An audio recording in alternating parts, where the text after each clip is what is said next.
నాకు వైజాగ్ విశాఖపట్నం నాకు చాలా గుండెల్లో ఉన్నది.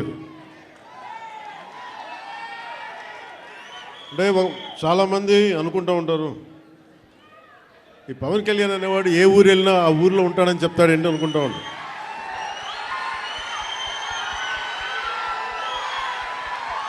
సత్యానంద్ గారు, అంటే నేను ఒక ప్రభుత్వ ఉద్యోగ కొడుకుని కదా, రకరకాల ట్రాన్స్ఫర్లు అవుతూ ఉంటాయి. ఇందాక సత్యానంద్ గారు చెప్పినట్టుగా నాకు విశాఖపట్నం తోటి నాకు పరిచయం ఏంటి అంటే, నాకు ఈరోజుకి గుర్తులేదు. 92లో నన్ను పిలిచారండి. 92 సత్యానంద్ గారు. అంటే నేను ఏమవ్వాలి అనుకునే పరిస్థితుల్లో చిరంజీవి గారు నన్ను, వీడు ఇంట్లో ఉండి పాడైపోతున్నాడు, ఇంట్లోంచి బయటికి వెళ్ళేవాడు కదా.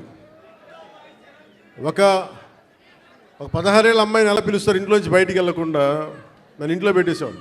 నాకు వెళ్ళాలంటే ఇట్లా ఉండేవాడిని కదా అప్పుడు. అలాంటి నన్ను తీసుకెళ్ళి వీడికి ఏదో ఒకటి ఇంట్లోంచి పడేస్తే తప్ప వీడు ఏదో నేర్చుకోవడం చెప్పి ఆయన పిలిచి నన్ను విశాఖపట్నం పంపించారు. అలాగే విశాఖపట్నంతో నాకు పరిచయం.